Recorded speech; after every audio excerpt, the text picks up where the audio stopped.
من کنت مولا فعلی مولا کا ارشاد ہے، اس میں اعلان ولایت مراد ہے یا اعلان خلافت مراد ہے؟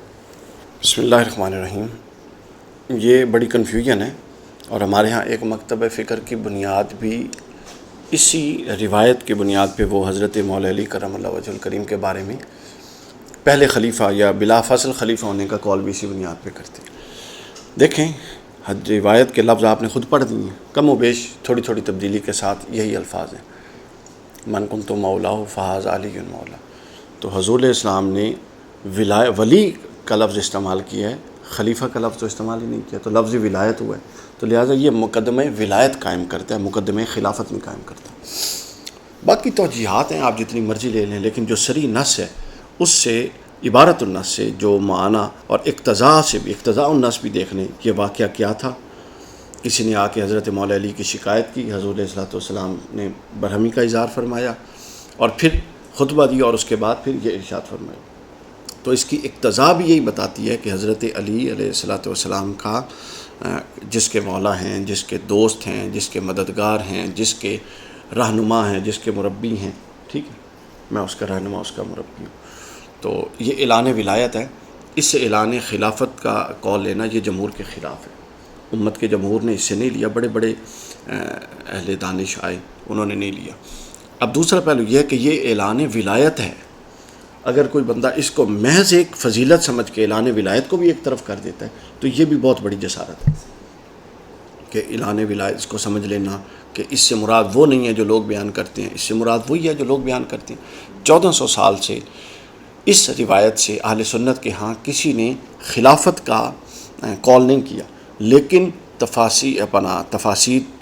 شروحات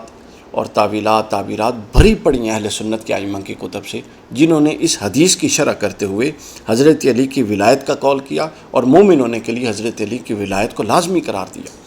بلکہ حضور علیہ السلام نے خود فرمایا، حضرت علی راوی ہیں، حضرت علی فرماتے ہیں حضور نے مجھ سے وعدہ کیا اور فرمایا کہ علی قیامت تک مومن ہی تجھ سے محبت کرے گا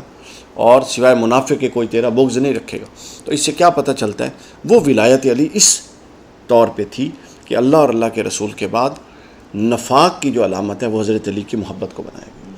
تو لہٰذا اس حدیث میں بھی اسی طرح کا اشارہ ہے۔ تو ولایت علی کا اقرار یہ ایمان کا حصہ ہے، اور یہی اس حدیث کا مرادی معنی ہے۔ یہ دو باتیں ہو گئیں۔ اب تیسری بات اس کے اندر یہ ہے کہ یہ اپنا اس سے خلافت اخذ کرنا میرا خیال ہے کوئی بڑی فضیلت ہے نہیں حضرت علی کی۔ مطلب ہمارے بہت سارے ایسے اہل سنت کے ائمہ محدثین ہیں جنہوں نے حضرت علی کی کعبہ میں ولادت کی روایات اور ان پر جرح کرتے ہوئے اور اس بحث میں پتہ کیا کہا ہے، انہوں نے کہا ہے کہ آپ اس بحث میں الجھ رہے ہیں، ہوا یا نہیں ہوا، یہ بتائیں کہ یہ کعبہ کا شرف ہے کہ علی اس میں پیدا ہو، یا علی کا شرف ہے وہ کعبے میں پیدا ہو؟ تو یہ تو کعبہ مشرف ہو۔ تو اسی طرح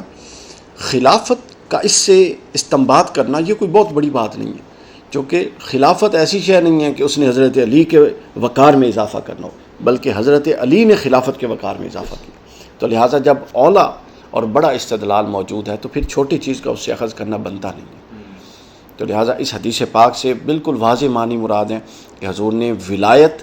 اور جو روحانی ہے، اور یہاں سے کئی صوفیاء نے روحانی خلافت بلا فصل کا قول بھی کیا، اور ظاہری خلافت بلا فضل حضرت سیدنا ابوبکر صدیق رضی اللہ تعالیٰ عنہ کی ہے۔ آپ نے یہ بھی کہا کہ کسی نے کہا، بہت سارے لوگوں نے کہا، بڑی پڑھی ہیں کتابیں، بڑی پڑھی ہیں، محب طبری کو اٹھا لیں، شاہ ولی اللہ کو اٹھا لیں، حضرت شیخ عبداللہ محدث دہلوی کو اٹھا لیں، بڑے بڑے لوگوں نے، کئیوں نے صراحتاً ازالت الخفا دیکھ لیں، کئیوں نے کنایتاً، کئیوں نے اپنا دبے لفظوں میں، سارے چونکہ ان کے اثرات سے سمجھتے تھے نا کہ ایسی بات کھل کے کرنے سے نتائج کیا آئیں گے، تو ہر ایک نے اپنے انداز میں کیا۔ اس کے حوالے سے جو سب سے معتدل موقف ہے آج کے دور میں جو آپ نے پڑھنا ہے، وہ السیف الجلی علی منکر ولایت علی کا مقدمہ جو حضور شیخ الاسلام نے لکھا ہے، وہ قول فیصل اور آخری بات ہے اس حدیث کی شرح پر اور مختلف مکاتب فکر میں حد اعتدال قائم کرنے کے حوالے سے۔